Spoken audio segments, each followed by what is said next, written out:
Please comment where you are watching in the world. Sit back, relax, and let's begin. Callisto wore a stopwatch around his neck like a priest wears a cross. Brass. Vintage.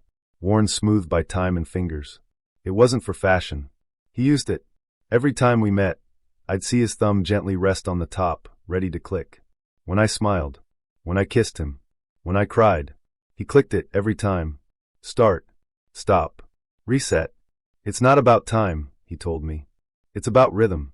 Energy. You can't build love without a pulse. At first, I thought it was poetic. Strange, sure, but in that alluring way some people are. Half artist, half mystery. I didn't ask questions. I let myself be measured.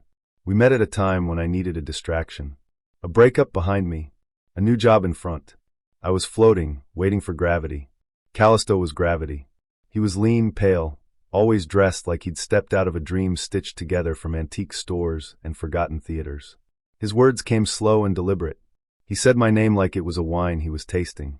When we first touched, just a brush of fingers on my wrist, he said, 4.3 seconds. Longer than most people allow. That means you're already mine. I laughed. Thought it was a line. He didn't smile. He just clicked the stopwatch. We dated for 3 months before I started noticing the patterns. Callisto didn't just time our kisses. He timed our silences. Our fights. The time I spent talking. The time he spent replying. He'd say things like, "You talked for 7 minutes and 32 seconds before you asked me how I felt. You touched me 12 seconds less this week than last. Our eye contact ratio is down by 17%. He'd show me the data, numbers scrawled in tiny notebooks, columns and timestamps. At first I laughed. "Are you tracking me?" He replied, "I'm tracking us. I'm preserving what people waste." I should have left then, but I didn't. The first time I tried to cancel a date, he sent me a recording. Not a voicemail. A literal audio file. It was me laughing, on our second date. Soft and small and echoing. He'd captured it. Attached was a note.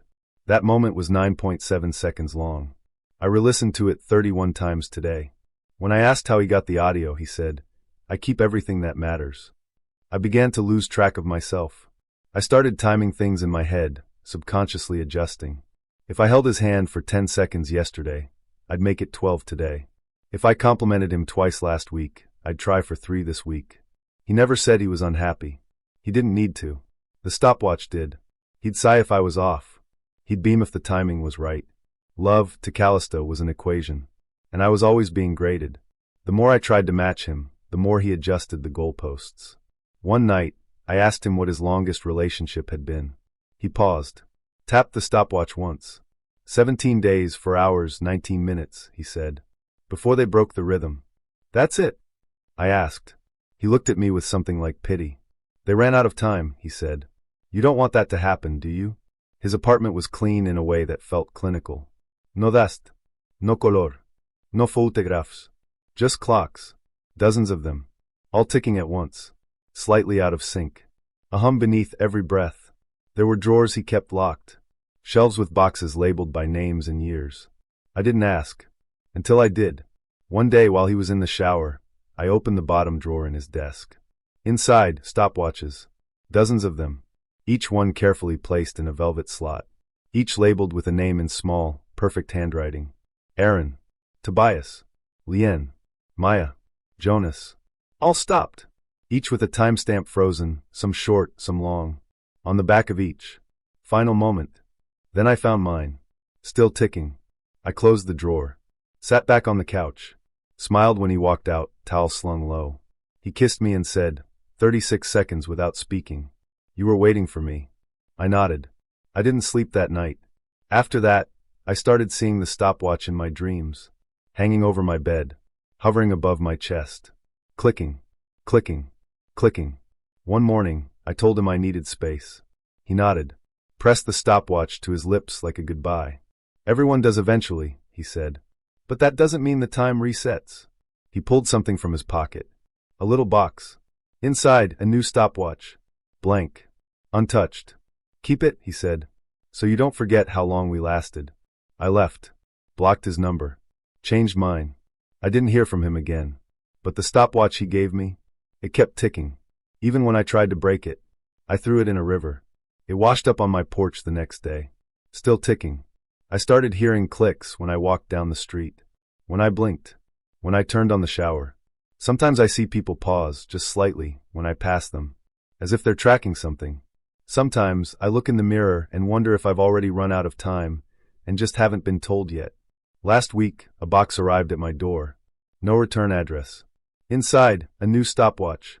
Stopped at 0:00:00:00. A note attached. You broke the rhythm, but you'll always belong to the time we shared. See, I smashed it with a hammer. It ticked once, then again. They say love is about timing. They never tell you what happens when the clock runs out. Devin Lux made silence feel sacred. He was quiet in a way that drew people in, like you had to earn his voice. When he finally spoke, it was slow and soft, as if each word was weighed before being released. We met at a bookshop, fittingly. I was browsing the philosophy section, and he handed me a copy of The Myth of Sisyphus without a word. Just passed it to me and nodded, like he already knew I needed it. He didn't ask for my number. He slid me a folded paper with an email address. His first message read, "I like that you don't fill space needlessly." I thought it was romantic. Devin believed that most people spoke too much. It dilutes meaning, he told me over tea. Noise is the enemy of truth. So I started speaking less around him. Not because he asked me to, but because the quiet with him felt correct. Heavy but clean. Like a confession you don't realize you're making until after the echo dies. I told myself he was meditative, present, peaceful, but Devin didn't bring peace. He brought quiet, and then he hollowed it out. It started with little things. He'd flinch when I laughed too loud. He'd wince if I played music while I cooked. One night, he turned to me and said, "You talk in your sleep. It's disruptive." I apologized. I didn't know what else to say. He smiled and kissed my forehead. "Don't worry," he said. "We'll smooth the edges." Over time, everything got softer. I stopped playing music, started using earbuds when I watched videos. I learned to hold my breath when I cried. He said I was growing, that I was learning to listen to the deeper layers. His apartment helped with that. There were no clocks, no TV, no windows that opened. Thick rugs, thick curtains, thick walls. It felt like being inside a padded box. One night, I said I missed the sound of the rain. He said, "That's not rain. That's just your need to feel filled." I told him I was going to visit my sister, just for the weekend. He said nothing, just stared. Then finally, "You'll come back quieter." After I returned, he said I sounded different. "You picked up noise again," he said. "But it's okay. We'll work it out." I laughed nervously. He didn't. He handed me a small velvet pouch. Inside, silicone earplugs. "They're for the world," he said. "Not for me." He kept his voice low always. I started mimicking him. I didn't notice I'd begun whispering to friends. That I no longer played my favorite songs out loud. That I hesitated to answer the phone. When I did, he'd say, "Why let their sound inside you?" He called it purity. Silence is love. Stillness is intimacy. He said, "Noise is selfish. Stillness is communion."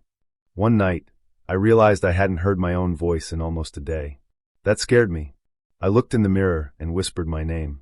It sounded wrong, like a radio slightly out of tune. That night, I dreamt Devin opened me up and removed my vocal cords like tangled ribbon. He said, "There. Now you'll never need to apologize." I woke up gagging. There was nothing in my mouth, but on my nightstand was a note. Some dreams teach more than reality. I hadn't told him what I dreamt. I found the quiet room a few weeks later, hidden in the back of his apartment, soundproofed, windowless, empty, just a chair, a journal, a shelf of my belongings, things I hadn't realized were missing, a scarf, a photo, a notebook. The door had no knob on the inside, just a button labeled silence. When I asked him about it, he said, "It's a retreat, a gift, for when you're ready." I left that night, didn't pack, didn't say goodbye, just walked into the city and let it swallow me with sirens and chatter and the rattle of subway cars. It felt like drowning, then breathing.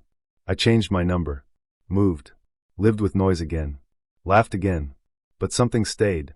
Sometimes I dream of the quiet room. Sometimes I wake up and realize I've gone hours without speaking. Sometimes I whisper things just to make sure I still can. Last week, a package arrived at my new place. No return address. Inside, a recording. Static. Then Devin's voice. "You were most beautiful when you were still." Then silence, and the sound of a door slowly closing. Lucan Vale was the kind of man people wrote poems about. Not love poems. Not the light kind. The kind where obsession feels like art. The kind with dripping ink and clenched teeth. When I met him, he was reading Anna Karenina in a bar. Alone. He looked out of place, but completely at ease. He didn't glance up until I ordered the same drink as him. A smoky bourbon I didn't even like. Good taste, he said, without smiling. It wasn't a flirt. It was a statement. Lucan wasn't charming in the conventional sense. He was magnetic. Everything he did felt like it had weight. When he looked at you, it wasn't to observe, it was to study. He made compliments sound like diagnoses. Made silence feel like permission. When we started dating, he was all depth and intensity. He wrote to me, not texts but letters. On thick paper, sealed with wax. In them, he called me his only mirror. Said I was the quiet before every storm. I mistook control for passion. And worship for love. At first, he was protective. You don't have to wear that if you're with me, he'd say, touching my hemline. I like you better raw. He meant without makeup, without effort. He said beauty was honesty. I don't want the version you give everyone else, he told me. Just mine. So I stopped dressing up. Stopped going out with friends. Started folding myself into a shape that only fit inside his life. Lucan didn't raise his voice. Ever. He lowered it. When I said something he didn't like, he'd pause and look at me disappointed, not in rage, but in pity. I thought you were different, he'd say.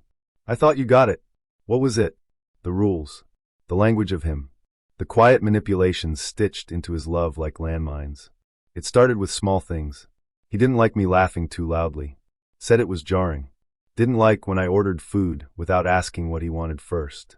Said it was self-centered. Didn't like when I disagreed with his opinion about a movie. Said it was aggressively contrarian. So I adjusted. One thread at a time. Pulled myself in until I wasn't sure what the original fabric looked like. He started quoting me back to myself. Things I said in passing, reframed, twisted, turned into evidence. You said you don't trust people, he'd remind me. So why are you questioning me? You said you hate being alone. I'm giving you what you need. You told me you feel broken. I'm trying to hold the pieces. At some point, I forgot that relationships weren't supposed to feel like interrogations. The first time I tried to leave, he locked the door. He didn't yell. He just stood between me and the exit. You don't get to leave halfway through the story, he said. I froze. Sit, he told me. I did. He apologized the next morning. Took me out for breakfast. Held my hand like nothing happened. Gave me a necklace with a charm shaped like a key. So you always feel free, he said. After that, I stopped trying. I told myself it wasn't that bad.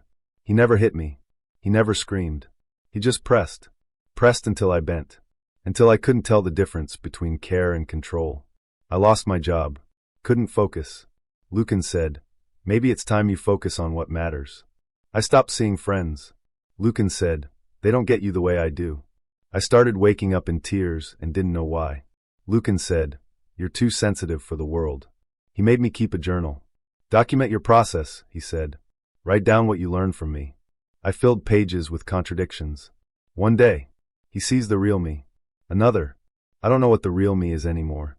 One night, I left it open by mistake. The next morning, Lucan was quiet.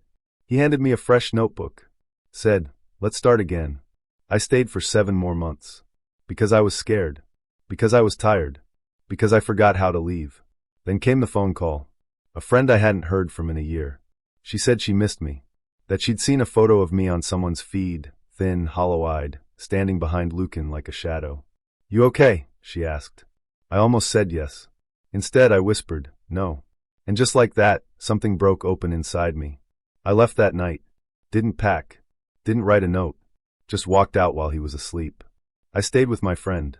Cut my hair. Got a new number. A new job. A therapist. Started breathing again. Lucan didn't chase me. Not right away. But a week later, I found something taped to my apartment door. A page torn from my old journal. He'd highlighted one line. He is the center of everything. Under it he wrote, you don't get to rewrite truth. I changed buildings. Moved cities. Still, he found ways to reach me. A package at my office. No return address. Inside, a photo of us, framed in black, with a caption scratched into the glass. Chapter 1. The last message he ever sent came 6 months later. A typed letter. No greeting. Just, "The sequel's better." I burned it. But sometimes, I still dream in his voice. Still feel his hand on my back when I walk into a room. Still wonder which parts of me were ever mine to begin with. Because leaving is one thing. But getting out of the story, that takes longer. Marin apologized for things most people didn't notice. She said sorry when she sat down too quietly. Sorry for texting me too late, at 9:45 p.m. Sorry for eating the last fry from our shared plate, even though I'd already offered it. "I just don't want to be a burden," she'd whisper, curling into herself. I thought it was sweet. Gentle. I thought she'd been through something rough. Maybe she had an ex who punished her for every tiny misstep. So I made it a point to reassure her. Told her, "You don't have to be sorry. Ever."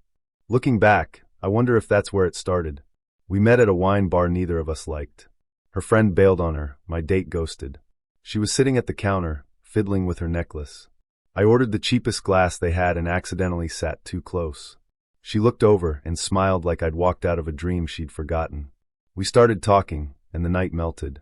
She was shy but clever, with a voice so soft I had to lean in to catch half of what she said. She didn't make eye contact often, but when she did, it felt like a spell. We started dating a few days later. At first, she made me feel safe.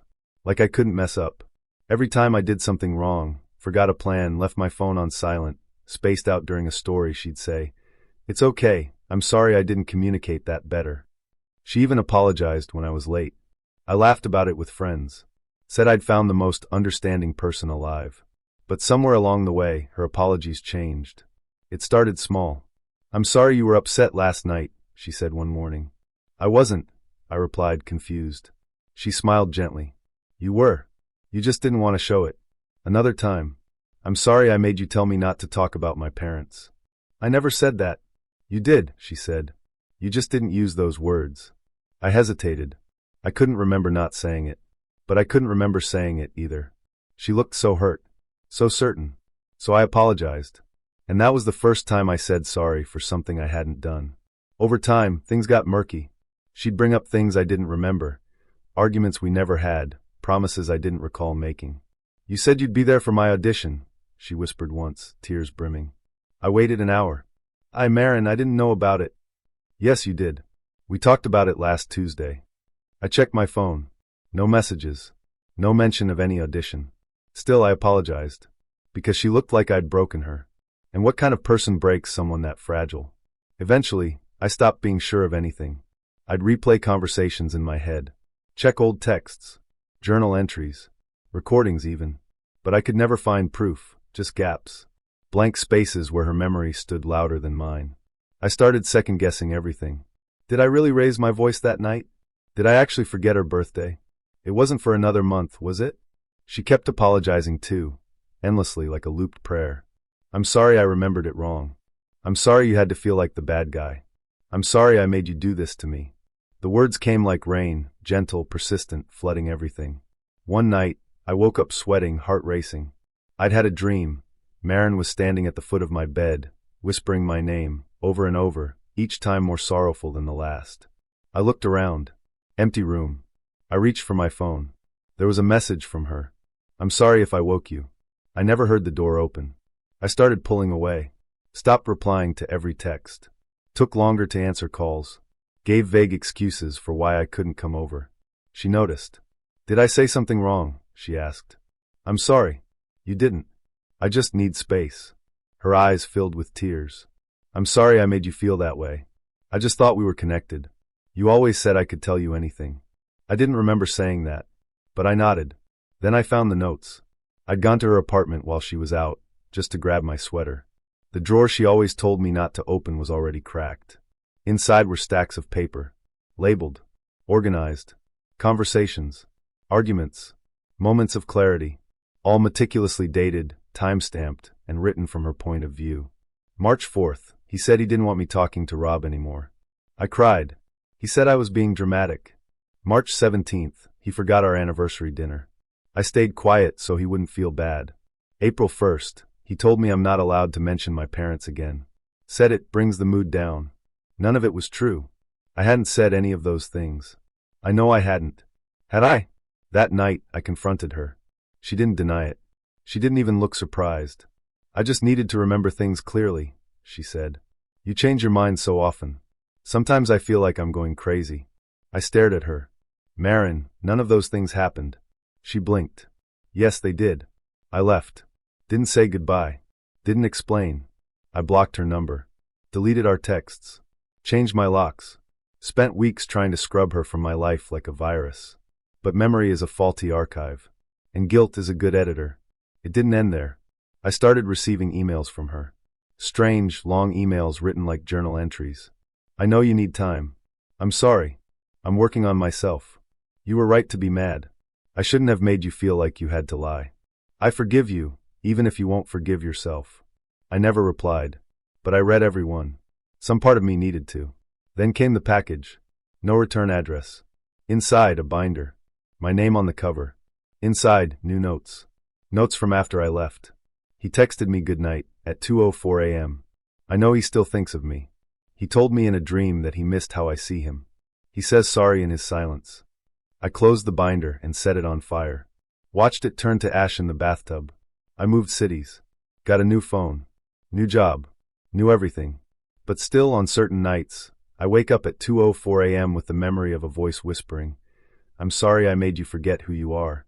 And I start to wonder, did she dream me into the villain? Or did I dream her into the victim? Because the cruelest kind of ghost is the one that makes you doubt you were ever alive. Solon came from the kind of family that has art on their walls you can't touch and silence that hums louder than music. The first time I met him, he was sitting alone in a campus lounge, sketching something on a napkin. I complimented the lines, sharp, architectural, beautiful in their coldness, and he said, "It's a house I'll build when I stop wasting time with people." I laughed. He didn't. But he looked up at me and said, "You can sit if you want." And just like that, I was inside the orbit of someone who didn't open doors so much as expect them to be held for him.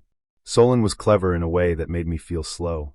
He quoted authors I hadn't heard of, described music in terms of geometry, and listened with such intensity that I started doubting every word I said before I finished it. He told me I had emotional excess, that I spoke in parentheses. But when he touched me, it was like falling into silence. I mistook that silence for peace. We dated for 3 months before he invited me to dinner with his parents. "They want to meet you," he said casually, as though it weren't a trial. He mentioned that they were a little traditional, but that they were tolerant in the way people are when they believe they're cultured. I wasn't sure what that meant. I said yes anyway, because I wanted to be seen. The house was enormous. White walls, polished glass, minimalist furniture arranged with surgical precision. The kind of place that looks staged for a magazine, but feels hollow when you step inside. His mother greeted me at the door. Her makeup was perfect in the way statues are perfect. "You must be the artist," she said, kissing the air beside my cheek. His father followed, broad-shouldered, quiet, with a handshake like a formality. We sat in the living room first, drinking wine that tasted like melted coins. They asked me where I studied. I told them I was finishing my BFA in painting. His father nodded slowly. "So you paint for a living?" "Trying to," I said, trying to smile. His mother laughed. "That's adorable." Dinner was served on plates I was afraid to touch. The food looked like it had been arranged by a designer, not a cook. Solon said nothing for the first 10 minutes, just ate, eyes low, expression blank. Then the questions began again. "Are you planning on doing grad school, or? What do your parents think of your career?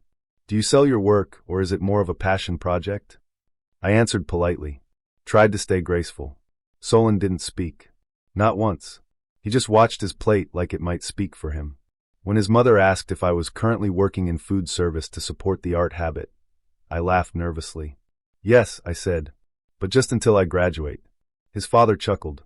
"At least it's honest work." His mother sipped her wine. "I suppose everyone needs a hobby." I looked to Solon. He was cutting his chicken into perfect squares. He didn't look up. Later, after dessert, I excused myself to the bathroom. I didn't cry. Not yet. When I came out, the living room was dim and quiet. But something was wrong. My portfolio was on the table. Open. They were flipping through it like a photo album of a distant cousin's child. "This one looks like a mushroom cloud," his father said, chuckling. His mother held up a page. Is it supposed to be abstract, or is that just how it turned out? Solon sat beside them, silent, still. My chest tightened. That's mine, I said, voice cracking. They turned, unfazed. Of course it is, his mother said. We were just admiring the courage. So unafraid of form. I looked at Solon again. He didn't blink. Didn't flinch. He just looked at me, like I'd already failed him. We drove home in silence. Halfway there, I said, "Why didn't you say anything?" He didn't answer. So I said it again, louder. They were cruel. Still nothing. Finally, he whispered, "You want people to understand you. That's your weakness." I stared at him. He kept his eyes on the road. I didn't go back to his house after that, but I didn't leave him either, because part of me still wanted to pass the test, to prove I belonged. Weeks passed. He grew colder. Stopped answering texts right away. Started canceling plans with vague excuses. He never apologized. He never asked how I was doing. When I brought up the dinner again, he said, "It's not my job to defend you. If you can't stand up for yourself, don't expect others to." I finally left after finding a note under my pillow, written in his handwriting. What's the point of a muse who doubts herself? After I left, I started painting again, but everything I made came out wrong. Colorless. Quiet. Like the silence had seeped in. Months later, I saw a photo online. Solon at another gallery. Beside him, a new partner, polished, professional, probably someone with a law degree. Someone serious. The caption read, "Sometimes you have to leave small things behind to build something lasting." My name wasn't mentioned, but I felt it all the same. I no longer eat off plates that are too perfect. I no longer explain my art to people who smile while they cut me open. And I no longer wait for people like Solon to defend me. Because the only thing colder than silence is someone who claims to see you and chooses not to speak. Winna called me every night for 2 weeks before we ever met in person. We matched on a dating app, something mindless I'd downloaded to fill the silence. Her messages were poetic, thoughtful, full of metaphors. She didn't flirt so much as weave herself into your imagination. She asked about my childhood, my dreams, my worst memory. She called the first time just to say goodnight. "Your voice matters," she said. "It should be heard." I thought it was sweet. Thought she was different. I didn't realize I was mistaking intensity for intimacy. We met on a rainy Tuesday. She showed up to the cafe in a wool coat, hair braided down her back, eyes sharp as flint. Her presence was a storm you didn't realize you'd stepped into until you were soaked. She reached across the table and took my hand. "I'm glad you're real," she whispered. "I was afraid I imagined you." I laughed awkwardly, but I didn't pull away. Winna didn't ease into things, she surged. Within a week, she was texting me constantly. Morning check-ins, midday misuse, nighttime questions that spiraled into confessions. At first, I felt chosen. Who doesn't want to be adored? But it started to weigh on me. The messages piled up when I didn't answer fast enough. Voice memos, missed calls, emojis that shifted from hearts to broken hearts to skulls. The worst part? She was always eloquent about it. Even her jealousy sounded like poetry. The silence between us feels like a betrayal I haven't earned. I didn't know how to respond to that, so I apologized. A lot. I told her I had work, that I couldn't be on my phone all the time. She said she understood. Then she showed up at the cafe where I worked. I was behind the counter, mid-shift, apron stained, when she walked in and sat at the corner table like she belonged there. I froze. She smiled, waved, watched me the whole shift. Later, I asked why she came. "You said you were busy," she said, "but I needed to see you." I didn't want to assume I wasn't welcome. That night, we argued for the first time. "I need space," I said. "Space from what?" she asked. "Me. I'm not saying I don't want you. I'm saying I need air." "I am the air," she said. She cried. Then she kissed me so hard it felt like an apology and a punishment at once. I started pulling away. Took longer to reply. Set boundaries. Blocked her once. She emailed me instead. Then came to my apartment and left flowers at the door. Blue hydrangeas. My favorite. I never told her that. She showed up again. This time with a knife. Not in her hand. In her bag. We were arguing, again, outside my building. I said I needed time. That I couldn't do this anymore. Her voice was calm. Scarily calm. "I just want to cut through the lies," she said, reaching into her bag. I panicked. Thought she was going to hurt me. But she didn't. She held the knife out. Handle first. Here, she said. If you're afraid of me, hold it. Then I'll be the one exposed. I didn't take it. She left. I reported her the next day. The police filed a report, but said there wasn't much they could do. She didn't threaten you, the officer said. She gave you the knife, right? I nodded. That's not a crime. She vanished after that. Blocked me everywhere. Stopped showing up. No emails. No texts. For a while, I thought it was over. I started sleeping again. Started breathing. But the phone calls began 3 weeks later. Every Tuesday. 3:03 a.m. No caller ID. The first time I answered. No voice. Just breathing. I hung up. They kept coming. Every Tuesday. Every call the same. Breathing. Maybe a faint hum in the background. Like music from another room. Once, I thought I heard her voice whisper my name.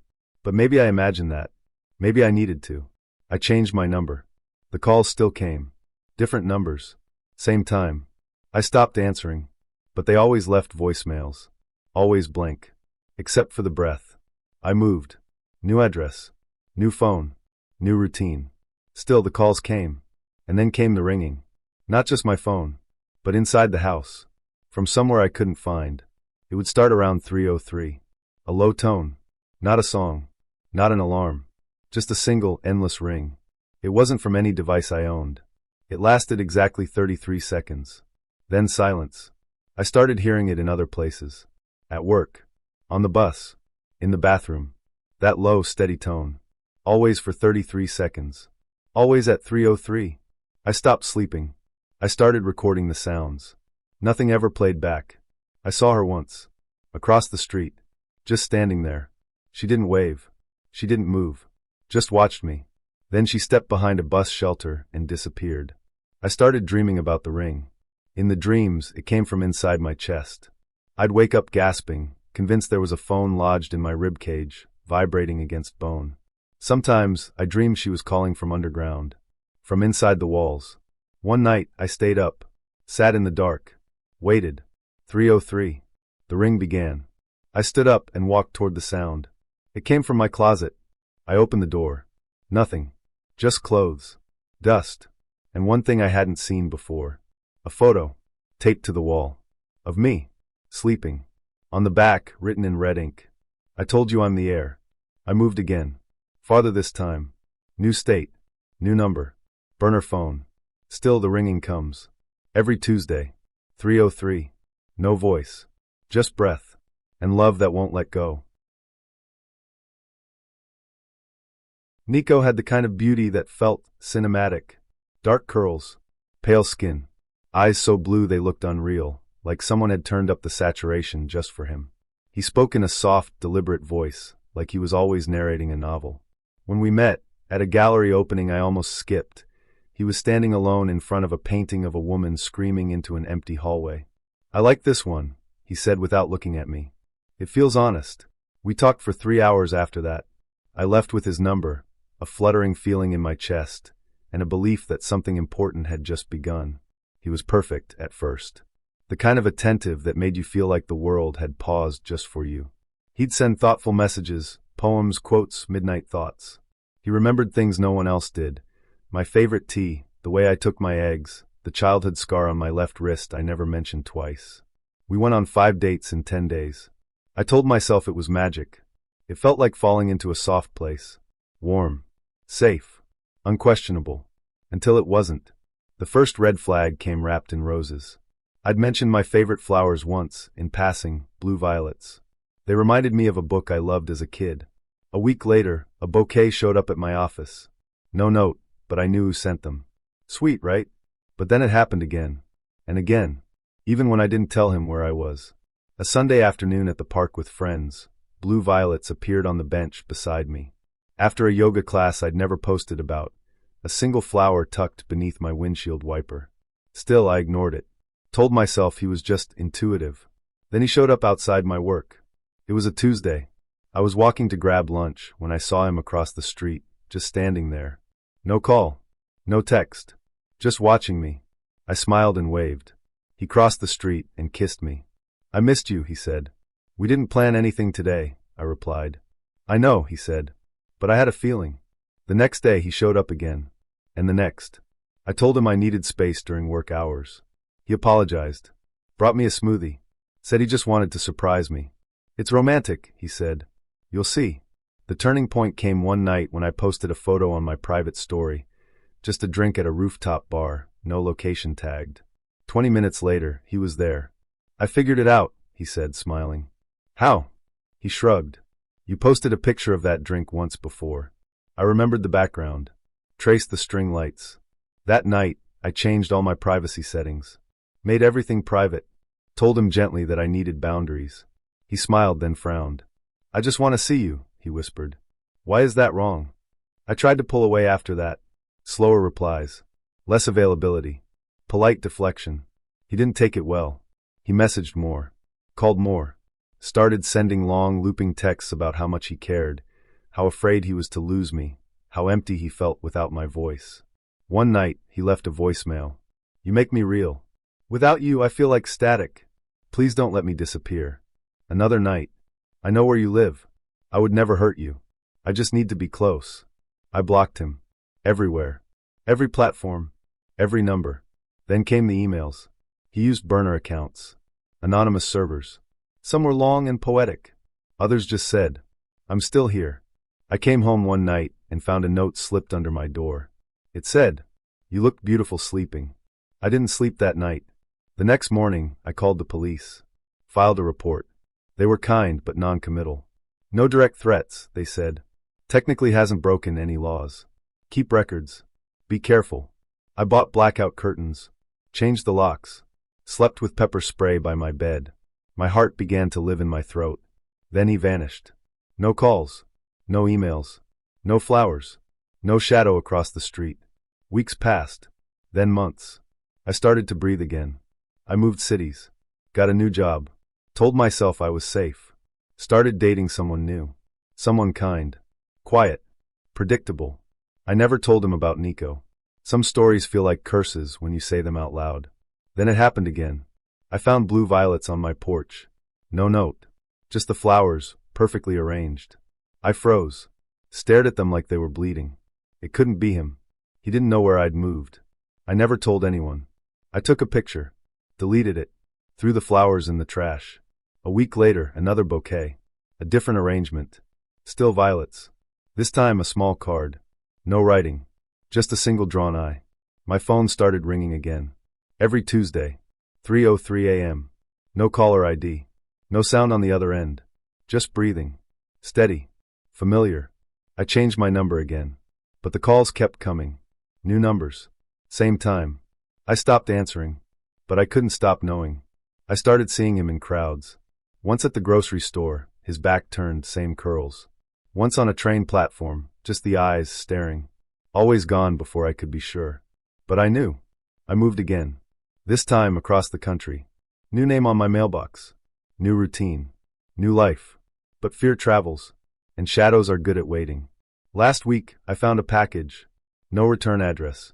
Inside, a photo of me sleeping. Taken through a window. Blue violets on the windowsill. I moved again. But even now, every Tuesday, I still wake up at 3:03. Sometimes the phone doesn't ring. But I hear breathing anyway.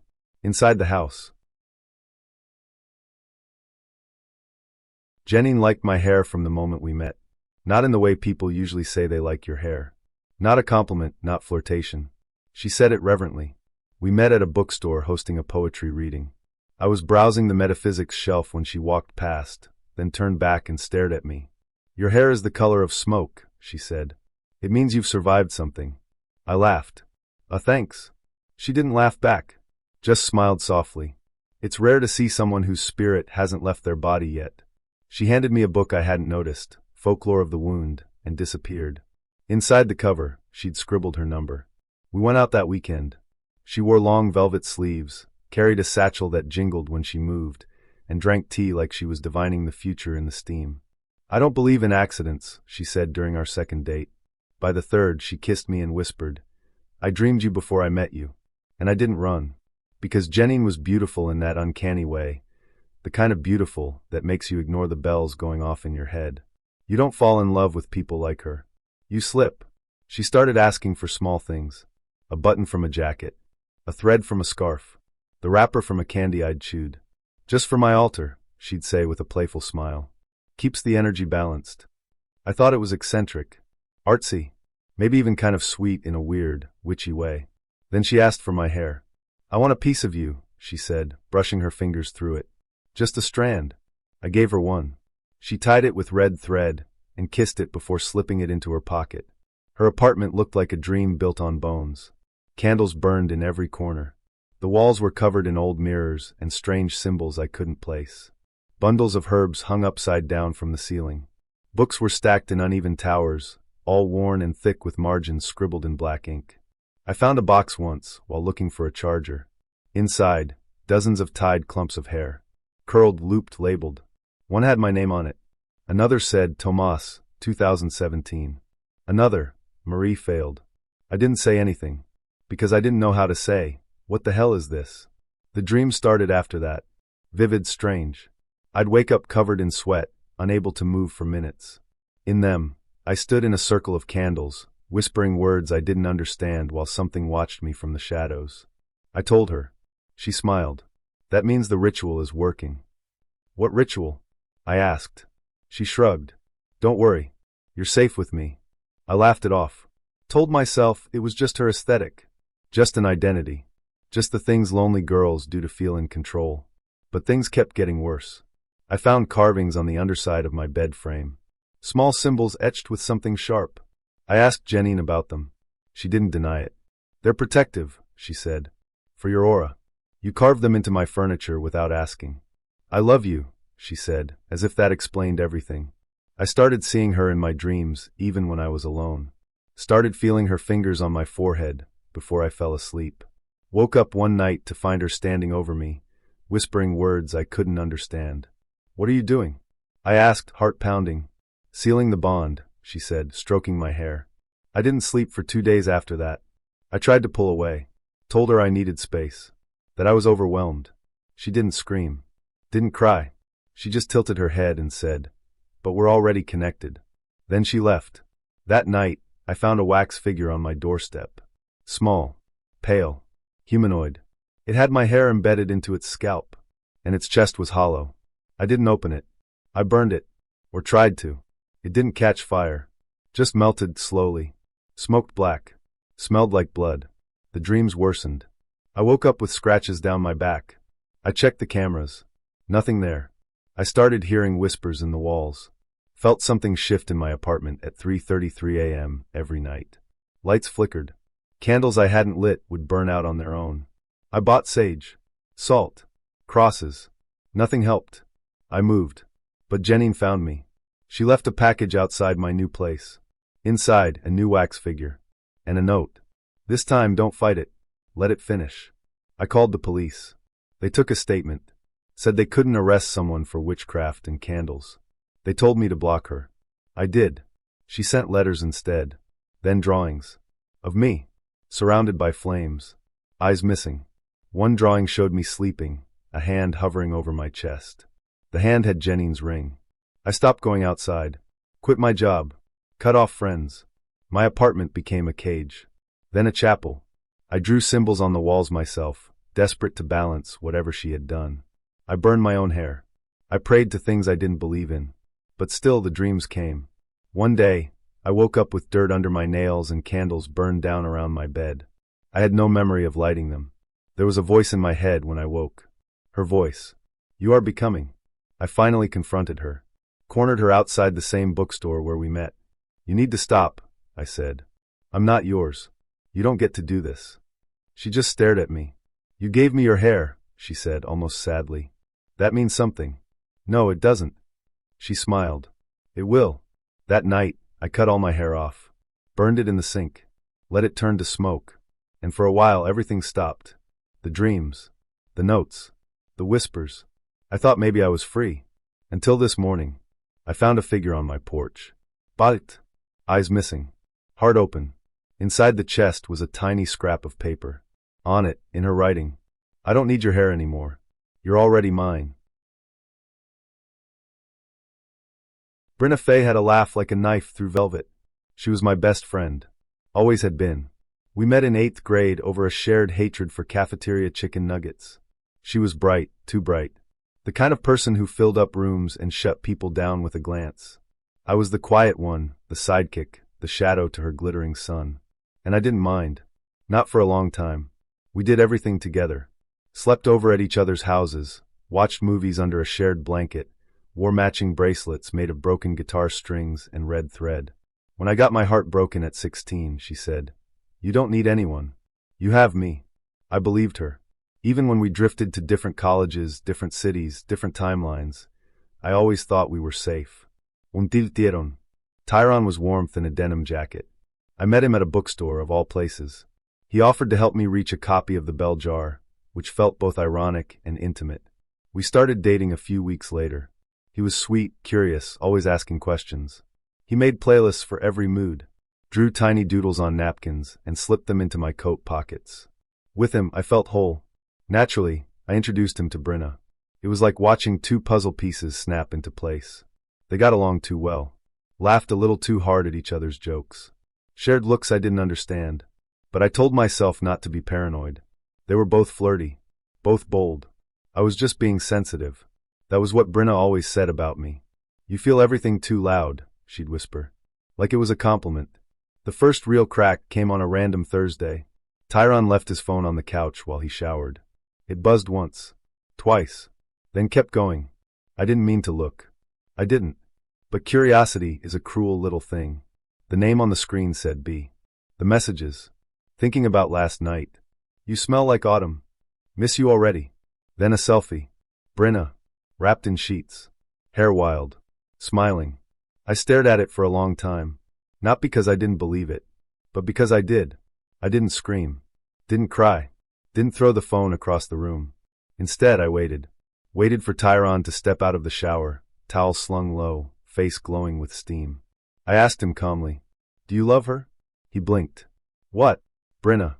Do you love her?" He sat on the bed. Looked away. "She understands me better," he said quietly. That was it. That was the sentence. I left that night. Packed a bag, ignored his calls, turned off my phone. I walked until my legs went numb, then sat in a park until dawn broke like a bad promise. Brenna messaged me the next day. "You were always too sensitive." No apology. No guilt. Just those 6 words.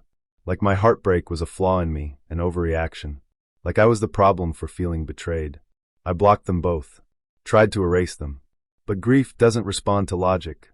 It doesn't care that someone told you it wasn't that serious or that love is messy. It just sits in your lungs and grows teeth. Time passed.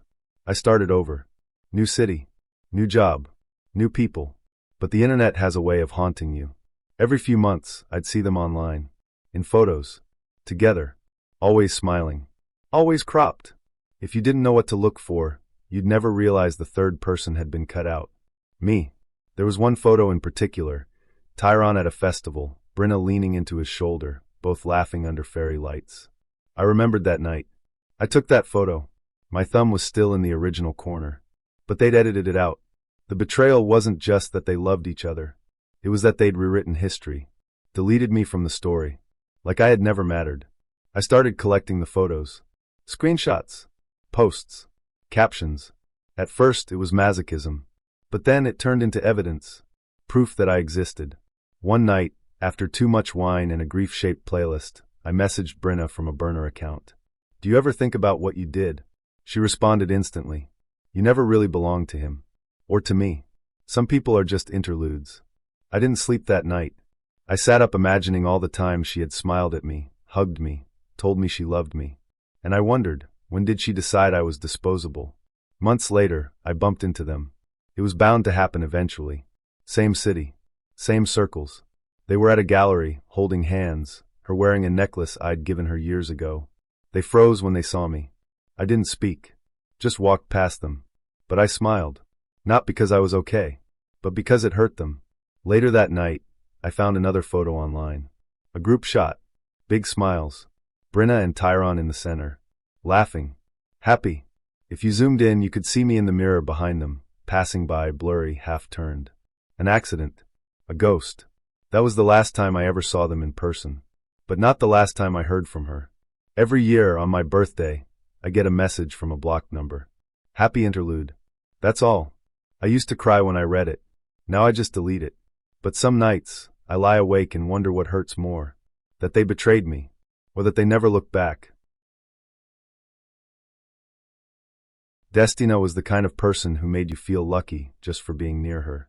The first time I saw her, she was in line ahead of me at a food truck, balancing a phone on her shoulder, a coffee in one hand, and a tote bag sliding down her arm.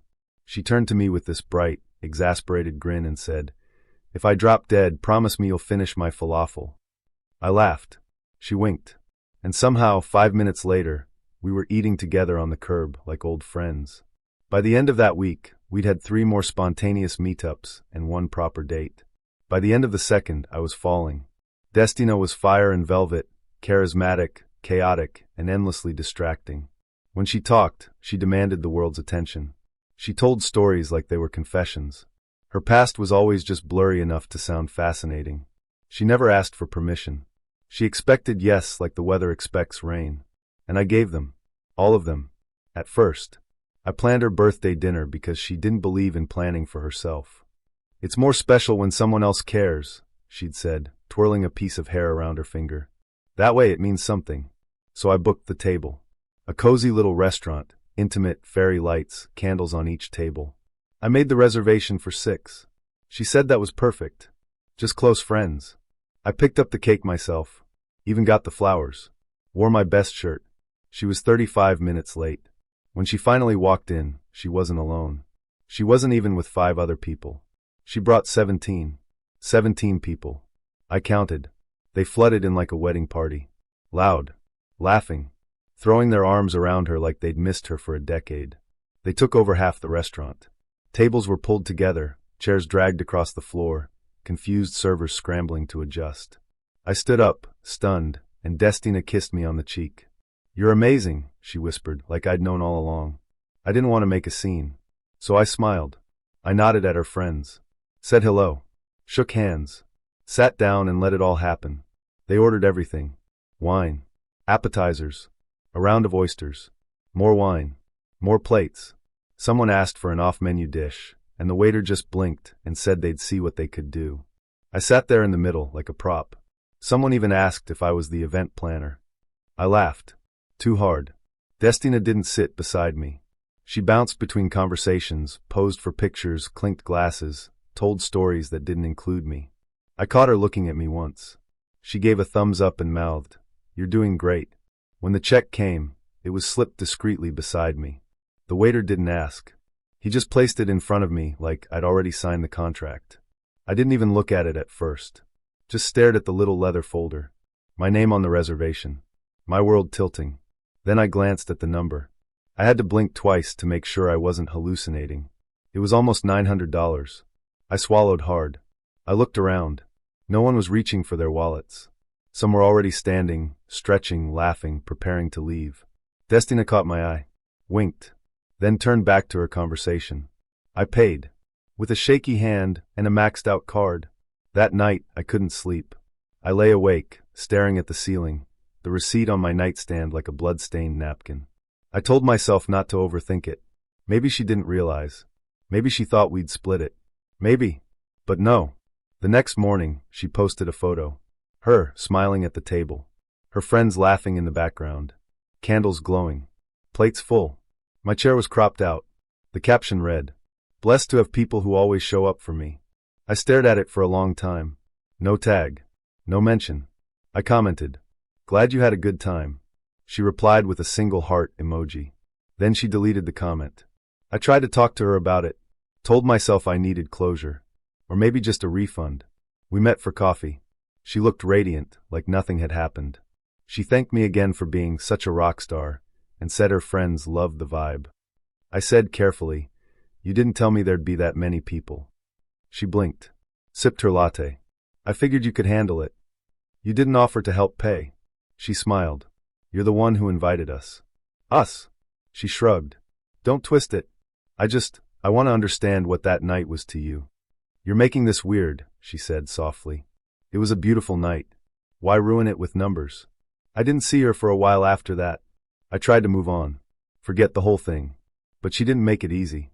A few weeks later, I ran into someone from the dinner. A woman named Freya, who'd sat beside me that night.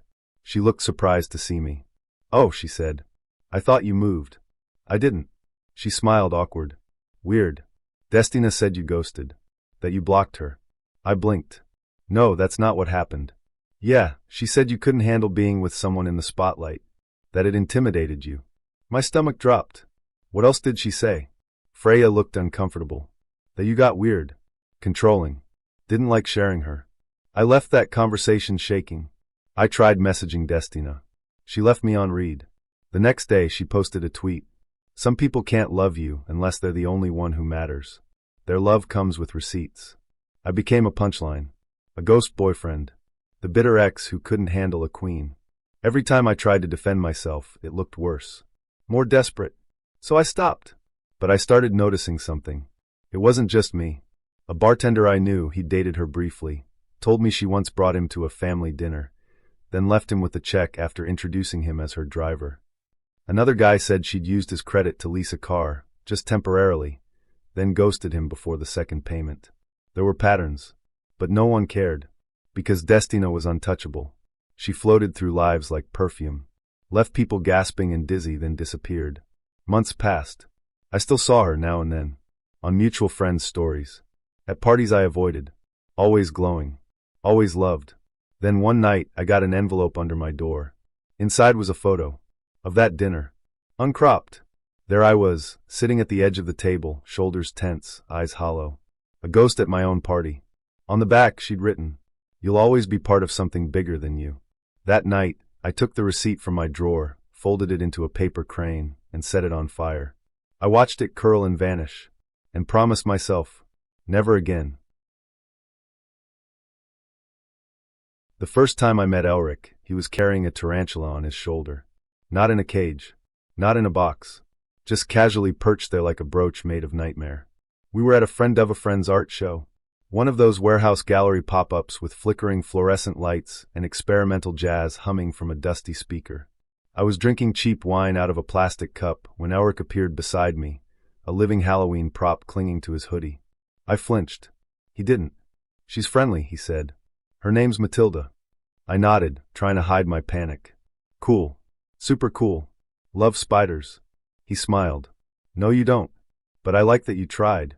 That was Elric. Observant. Odd. And way too charming for someone who kept live reptiles in his bedroom. We started dating a week later. At first, his weirdness felt like mystery.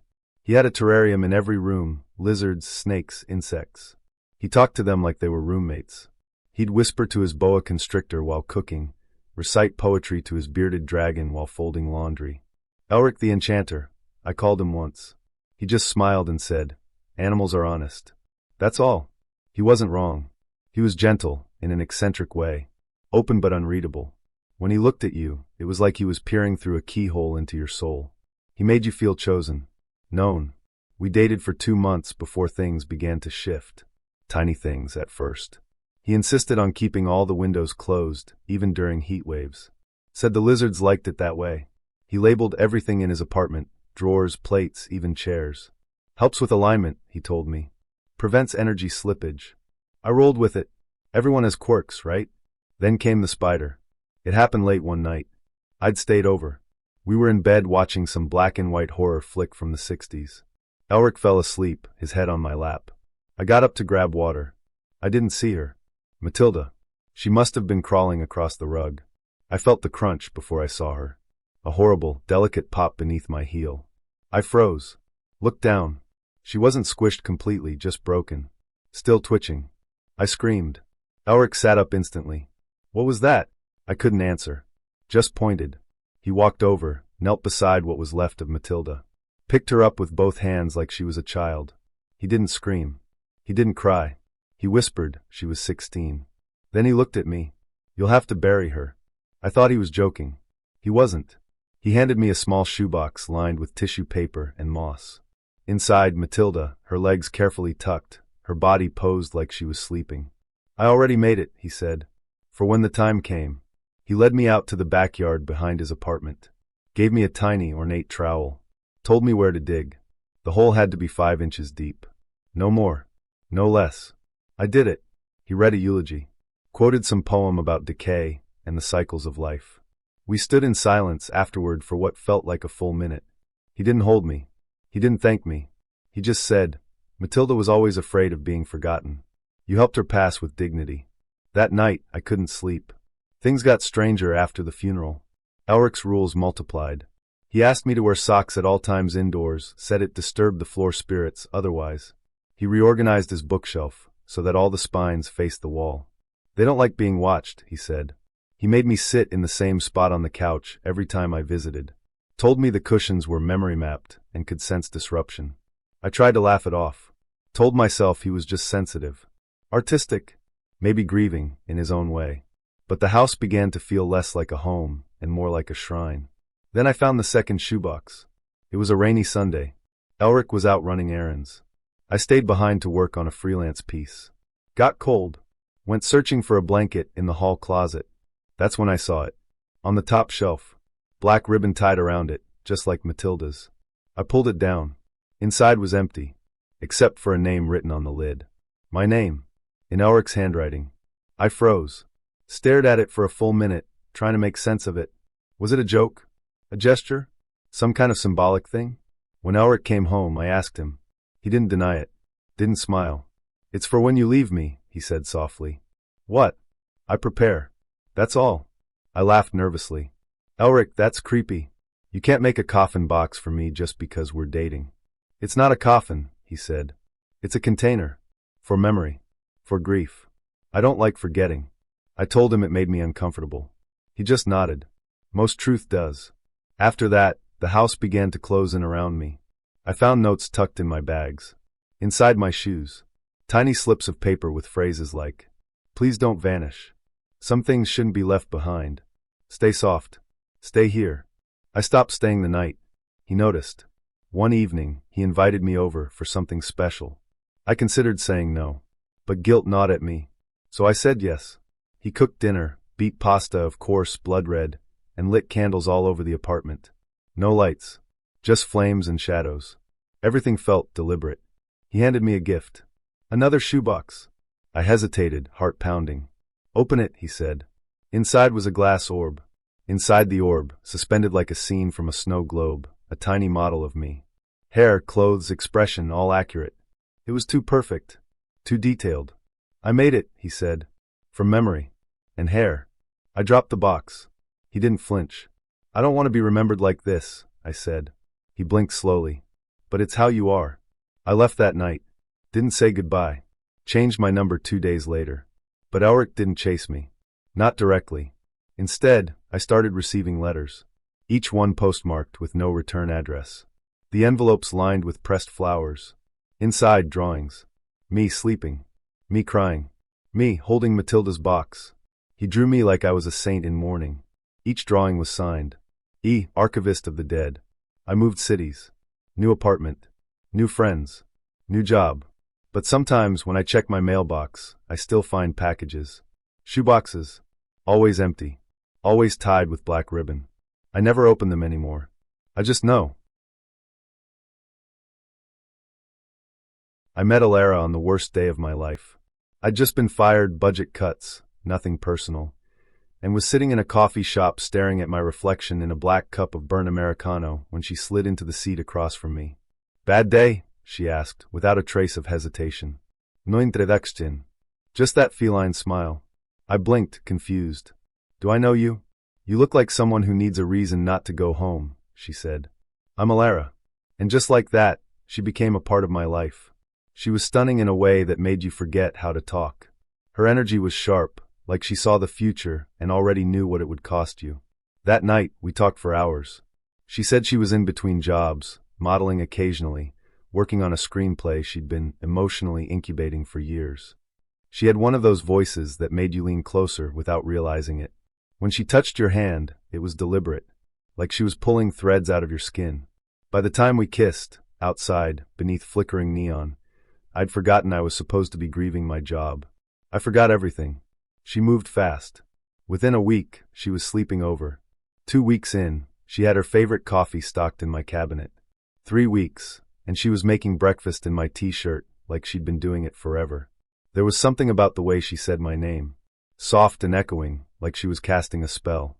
"I feel safe with you," she whispered one night. I felt like a savior.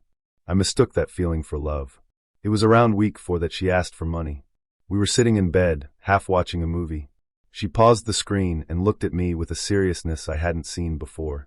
"I need help," she said. I sat up. "My landlord's being a psycho. I'm short on rent this month. Just a few hundred." I blinked. "I didn't even know you had your own place." She smiled. "Yeah, I'm not there a lot. Too loud. But I still have to keep it. Just in case." I hesitated. She noticed. "I'm good for it," she added quickly. "I swear. Just need to float this month." "I'm not really in a great spot financially," I said carefully. "I just lost my job, remember?" She looked hurt. But she didn't argue. "Okay," she whispered. "I understand." We didn't finish the movie. The next morning, she was gone. No note. No goodbye.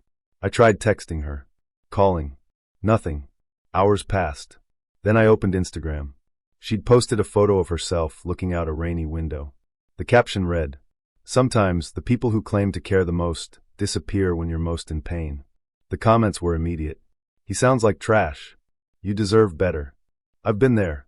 Stay strong, girl." I didn't know what to do. I sent her a message. "Can we talk? I didn't mean to hurt you." She left it on scene. That evening, she posted a photo of her bruised wrist. No explanation. Just the caption. "Not all wounds are visible." My name wasn't mentioned, but I knew what she was doing. The flood began within hours. DMs, comments, emails, strangers telling me I was a monster, that I deserved to rot, that I was a textbook manipulator. People asked if I had done this before. One guy messaged, "Next time, maybe don't break someone just because they trusted you." I couldn't breathe. I tried calling her again. She answered. "You need to stop this," I said. "You're implying I didn't say anything," she said sweetly. "If people assume, that's on them. You're ruining my life." "No," she said. "I'm just telling mine." She hung up. The next day, I got a call from the police. No formal complaint, just a wellness check. An anonymous tip. The officer was polite. Sympathetic, even. But the weight of the unspoken sat between every sentence. I could see it in his eyes. He didn't believe me. I stopped going outside. Friends stopped responding. My neighbor started giving me sideways glances in the hall. I tried to explain, to post my side. But the moment I did, I got accused of gaslighting, of victim blaming, of trying to silence a survivor. Alara posted again. He hit me with his silence. That was the line. It spread like wildfire. Within hours, someone made a graphic of her quote with a photo of her face and the words, "Silence is still violence." I was tagged in every repost. I got fired from a temp job I'd just started. They didn't even pretend it wasn't related. "You're a risk," the HR manager said. "I'm sorry." The same day, I found a note slid under my door. "You can't hide behind your clean record forever." I tried to track her down, go to her building. But when I arrived, her name wasn't on the intercom. I checked the leasing office. "She moved out," the receptionist said. "Left suddenly. Didn't leave a forwarding address." The apartment was wiped clean. But when I got home, I found an envelope on my desk. It hadn't been there that morning. Inside, a single piece of paper. "If you'd just paid the rent, this wouldn't have happened." I stopped sleeping. My chest constantly felt like it was caving in. I started seeing a therapist, but even she looked at me with suspicion when I explained the situation. "You know," she said gently, "perpetrators often minimize their role." I stopped going after the 3rd session. A few months later, a woman reached out to me. Her name was Cass. She'd seen one of the threads accusing me. But instead of joining in, she searched deeper. She found that Alara had pulled similar stunts before, always just vague enough to escape consequences. Always leaving just enough implication to burn someone's life down without ever stepping into court. "She did it to my brother," Cass said. "Almost the exact same script. He still doesn't talk to people." I asked if her brother ever confronted Alara. Cass laughed. "You can't confront smoke," she said. "She disappears before the fire starts." I never saw Alara again. But every now and then, I see a quote pop up on someone's story. A variation of her words. A soundbite from a podcast. A vague post from someone new, always about a man who betrayed her when she needed him most. No names. Just shadows. Sometimes I wonder if she even remembers me. Or if I was just another story she told to survive. 1 year later, on the anniversary of the first time we met, I got a package. Inside, a crumpled $5 bill, a copy of our first photo together, and a sticky note. Rent's due. I met Stellara on a Tuesday that smelled like wet pavement and burnt espresso. It was one of those gray afternoons where the clouds felt heavy enough to fall, and I was waiting in line at a small bookstore cafe that I'd never been to before. I was distracted, scrolling through my phone, half-heartedly eyeing the scones, when someone tapped my shoulder. "You've got good taste in sad poetry," a voice said, melodic and sharp with curiosity. I turned, and there she was, slender, pale, with a soft edge to her smile and eyes that didn't blink as often as they should have. She pointed to the book I had tucked under my arm, Nocturnes for the Broken, a collection of grief-soaked verses I'd bought during a rough patch. I laughed. "Guess I'm feeling dramatic." "So am I." She smiled again, a slow curl of her lips. "Want to sit together?" It was so casual, too easy. But her presence was magnetic, like she walked in the world a few inches off the ground, and being near her felt like gravity bending toward beauty. So I said yes. We sat. We talked. For 4 straight hours. Her name was Stellara. She had once been a cellist, classically trained, had even toured with a small European ensemble. But a long, unnamed illness had ended her performing career. Now she taught piano to children, she called them her tiny stars, and wrote poetry she never shared. She loved the moon but hated the word lunar. Said it sounded cold. That night, I couldn't stop thinking about her. The way she talked, like each word was a verse. The way she watched me, as if I were more important than the world around us. By Friday, we were seeing each other every day. It escalated fast, but I didn't mind. Stellara brought a kind of intensity one hadn't realized I craved. She texted me long paragraphs, philosophical questions, strange dreams, sad childhood memories. When we were together, she was always close, leaning on my shoulder, playing with the cuff of my sleeve, speaking in a tone that hovered between poetry and pleading. She said things like, "Isn't it weird how quickly we become each other's homes?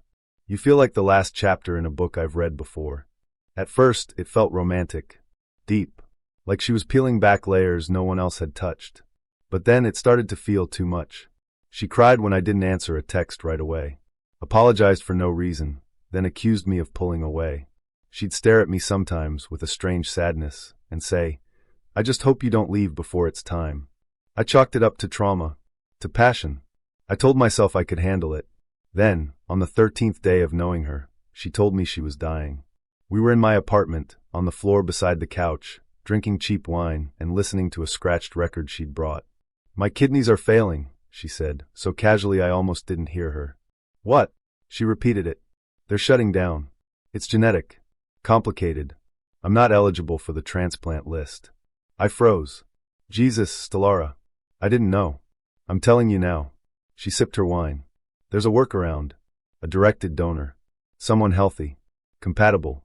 Someone who loves me." She looked up, her gaze clear and heavy. I knew what she meant.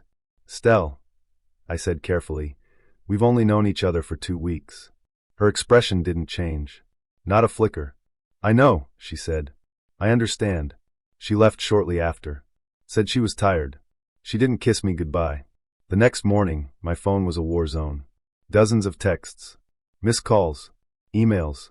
Social media notifications piling in like a flood. The first message read, "You monster. I hope she lives long enough to forget you." Another, "It takes a special kind of evil to let someone you love die." Confused, heart pounding, I opened Instagram. And there it was. A post from Stellara. A photo of her in a hospital bed. Tubes in her arm.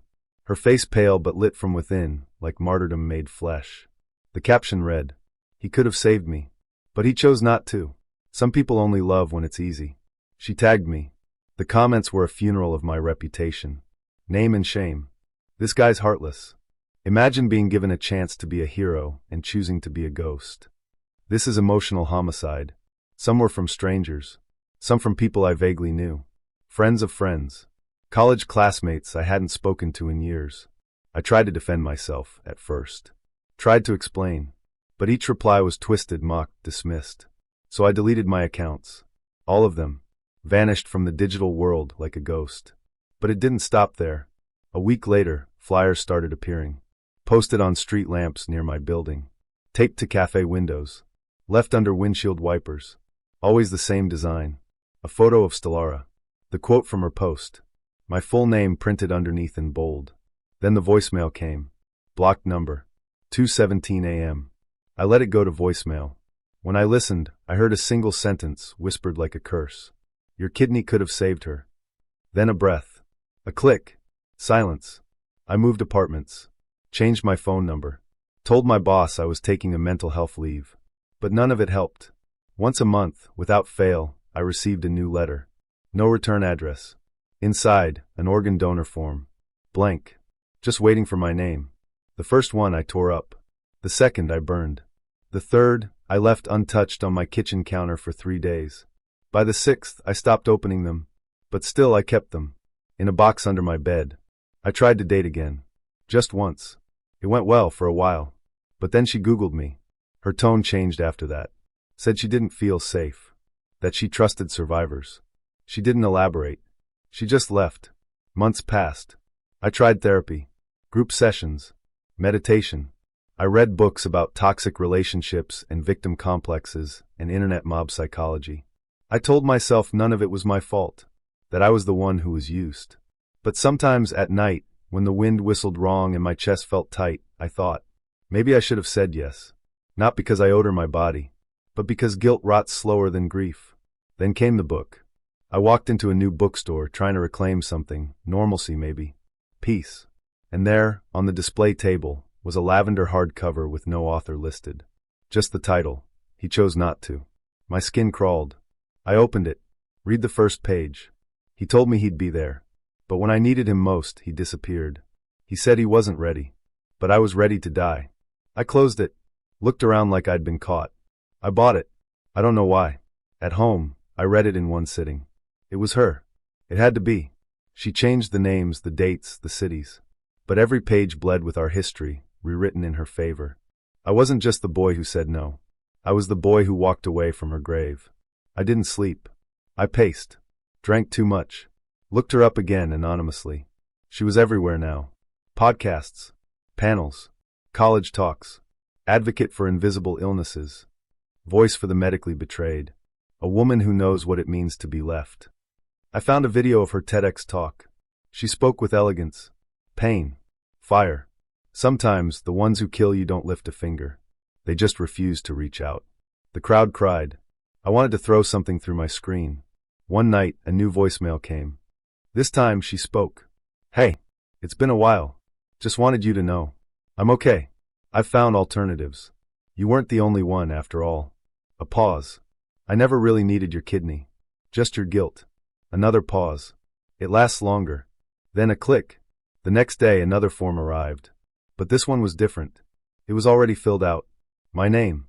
My signature. Perfectly forged. I called the police. Showed them everything. They shrugged. She hasn't made a threat, one officer said. This is weird, sure. But technically it's legal.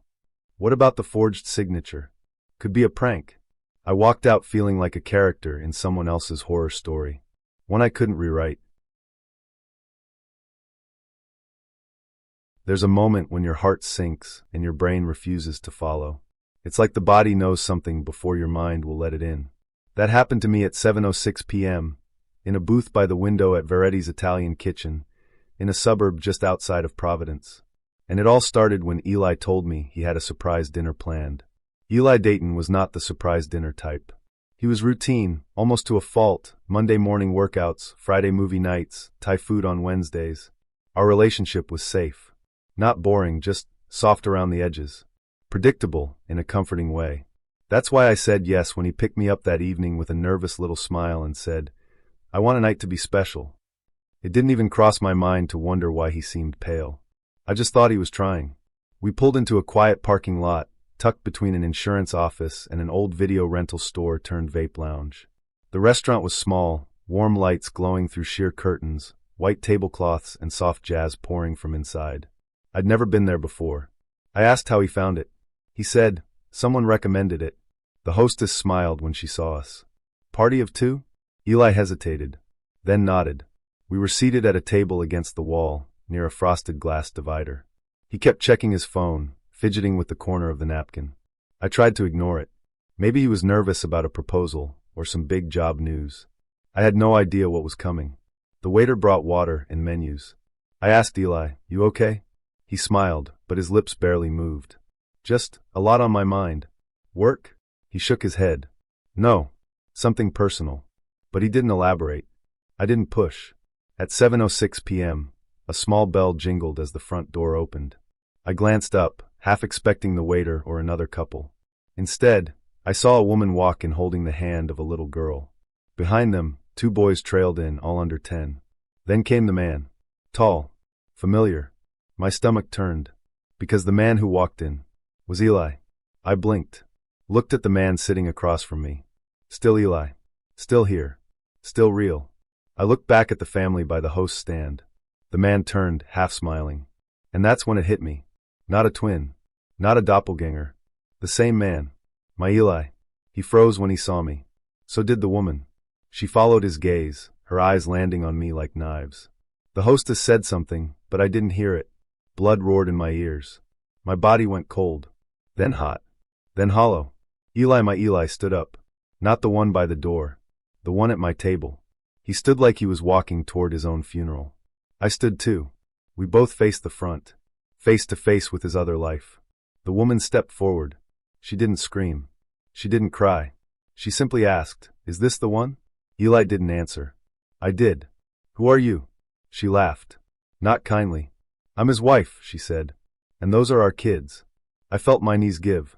I grabbed the table to steady myself. "Wife," I repeated like a ghost echoing through a canyon. Eli closed his eyes. "I was going to tell you," he said quietly. I laughed. Out loud. Ugly and loud. "In a restaurant?" He looked down. I didn't know how else. The staff was watching.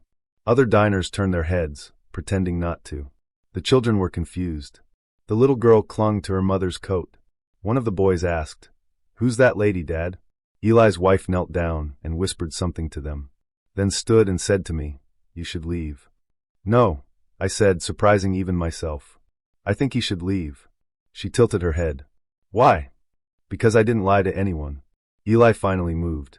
Walked toward her. Then stopped. Turned back to me. I didn't mean for it to go this far. That sentence. The last pathetic nail in the coffin. I grabbed my purse and walked past them all. Didn't run. Didn't cry. Just walked. Out the door. Into the cold night. He followed me to the parking lot. "Wait, please. Just listen." I turned on him. "How long?" He didn't answer. "How long?" 3 years, he whispered. 3 years. That meant he had a double life longer than most people keep houseplants alive. "Did they know about me?" I asked. "No." "Did I meet your kids at the grocery store that one time?" He didn't answer. Because he knew. I didn't drive home. I drove to a motel 30 miles away. I sat in the bathtub, fully clothed, water rising to my waist, thinking about every moment that had felt real and wondering what he was doing during those hours he wasn't with me. I thought about the weekend trips he canceled, the last-minute business calls, the ring-shaped indent on his finger that never matched the story about an old injury. And I remembered the little girl's face. She had his eyes. The next day I changed the locks. Deleted every picture. Blocked every number. I didn't give him a chance to explain. Because there's no explanation for making someone an accessory to betrayal. He sent me a letter. 1 page. Typed. It said, "I loved you in my own way. I wish I could have made space for you without destroying what I already had. I'm sorry you found out like that. Maybe one day you'll understand." I didn't reply. I burned it in a ceramic bowl in the backyard. Watched the ash scatter. And I hoped he was watching the wind carry it away. It's been a year. Sometimes I still think about that restaurant. I drive past it and see couples at the window, laughing over breadsticks. I wonder how many of them are telling the truth. And how many are just better liars. Eli Dayton doesn't exist anymore. Not for me. He's just a memory. A ghost in a booth at Veretti's. And somewhere out there, his daughter is old enough now to ask real questions. I hope he tells her the truth. I hope she doesn't learn it the way I did. At a dinner she was never supposed to attend. I never considered myself gullible. I was cautious with my heart, and even more so with my finances. But that was before I met Daniel. It started innocuously enough. A friend convinced me to join a new social app, Connect, designed to foster professional and personal relationships. I was skeptical but curious. After setting up a profile, I received a message from Daniel Pierce. His profile picture was unassuming, a candid shot of him laughing, eyes crinkled at the corners.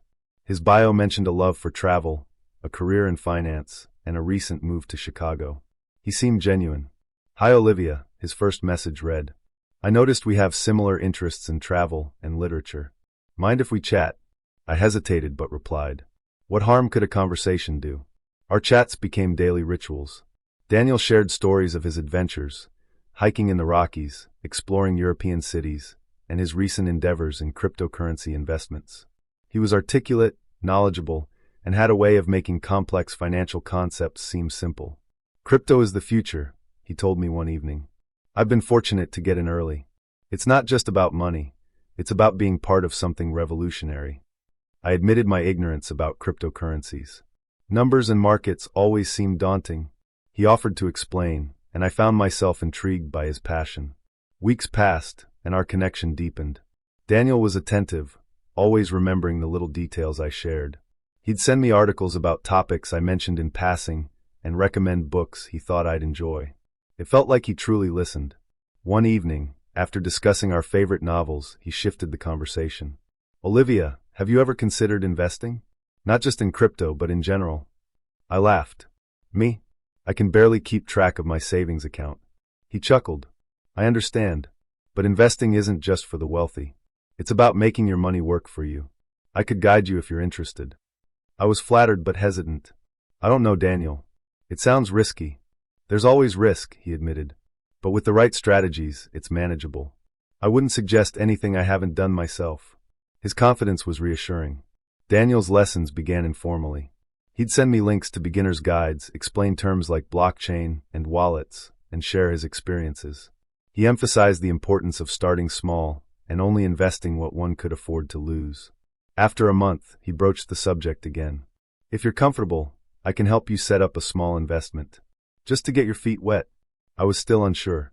"I appreciate it, but I don't have much to invest." "Even $500 is a start," he encouraged. "Think of it as a learning experience." I mulled it over. Daniel had been nothing but patient and kind. I trusted him. "Okay," I agreed. "Let's do it." We set up an account on a trading platform he recommended. He guided me through the process, ensuring I understood each step. My initial investment was $500, as suggested. To my surprise, within a week, my account showed a modest profit. Daniel celebrated my success, praising my decision. "See, you're already getting the hang of it." His enthusiasm was infectious. Over the next few months, under Daniel's guidance, I made additional investments. Each time, he was there to advise and support. My confidence grew, and so did my trust in him. Then, one evening, he shared an opportunity. "Olivia, there's a new crypto project launching soon. It's invite only, but I can get you in. The potential returns are substantial." I was intrigued but cautious. "How much are we talking about?" "Minimum buy-in is $5,000, he said. "But it's poised to triple within months." $5,000 was a significant sum for me. I hesitated. "Take your time," he said. "I just didn't want you to miss out." I spent the night researching. The project seemed legitimate, and Daniel's track record with me had been solid. I decided to take the plunge. I transferred the funds to the account Daniel provided. He assured me everything was set. Days turned into weeks. I checked the platform regularly, watching as my investment grew, just as Daniel predicted. I felt exhilarated. Then one morning, I tried to log in and couldn't. An error message flashed. "Account not found." Panic set in. I called Daniel. "Hey, there's a problem with the platform. I can't access my account." He sounded calm. "Don't worry. They're probably doing maintenance. Give it a few hours." Hours became days. My account remained inaccessible. Daniel's reassurances started to wane. "I'll look into it," he said. "But sometimes these things happen." "What do you mean?" I pressed. "Markets are volatile," he explained. "There's always a risk." "But you said—" "I know what I said," he interrupted. "But nothing is guaranteed." I felt a chasm open between us. The warmth and attentiveness that once defined our interactions were fading. Daniel became elusive, often unavailable or curt in his responses. Desperation led me to deeper research. I discovered forums discussing scams eerily similar to my situation. Stories of individuals who had been lured into investments by trusted acquaintances, only to lose everything. A sinking realization hit me. Had I been conned? I confronted Daniel. Did you ever care about me, or was I just a target? He sighed. Olivia, it's not like that. Then explain it to me. Silence. Goodbye, Daniel. I hung up, feeling a mix of anger, betrayal, and heartbreak. In the aftermath, I grappled with self-blame. How had I been so blind? But through support groups and counseling, I learned that manipulation is insidious. Scammers prey on trust and emotions, weaving narratives that cloud judgment. I reported Daniel to the authorities, though I doubted it would lead to restitution. My savings were gone, but I was determined not to let him rob me of my dignity. Months later, I received a message from an unknown number. Olivia, I'm sorry. Truly. I never meant to hurt you. I deleted it. Some bridges are best left burned.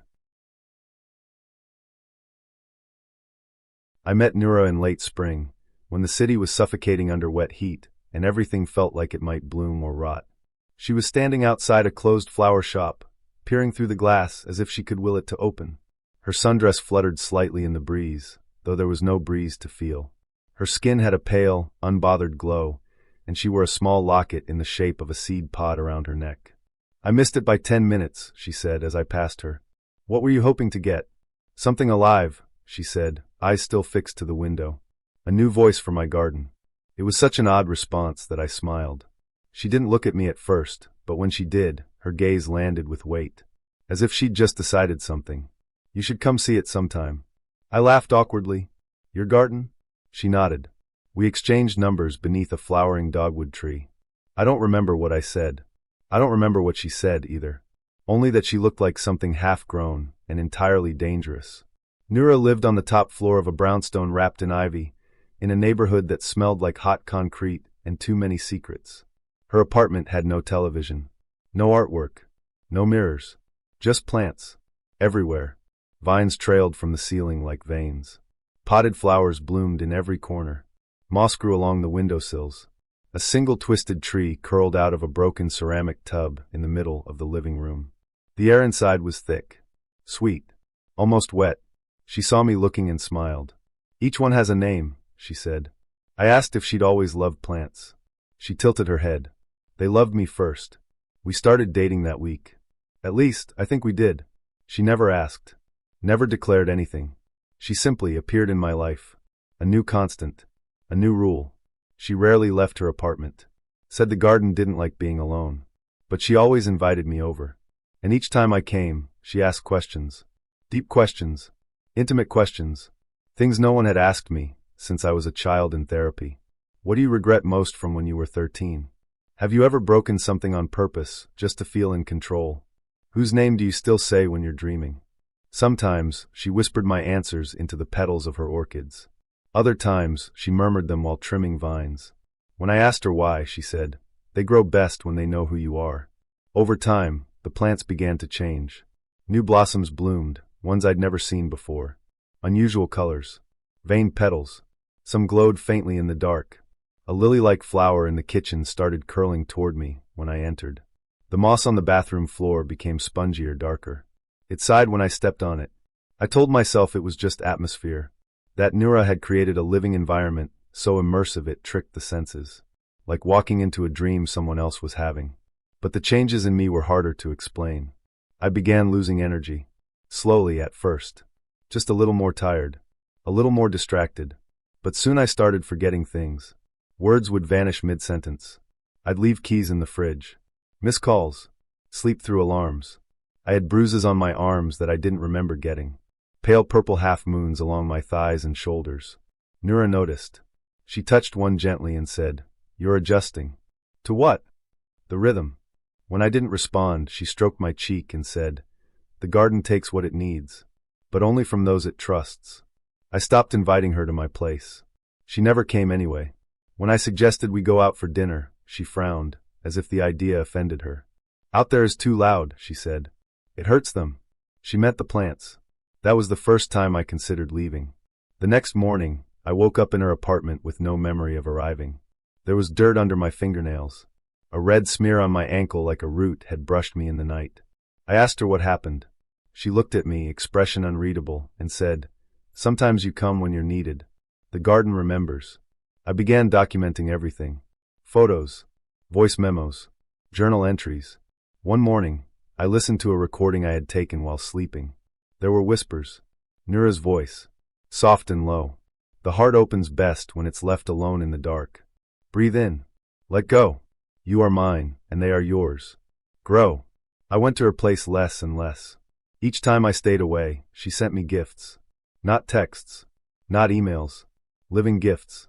A potted plant would show up outside my door, or a single flower in a glass bottle. Always vibrant. Always reaching.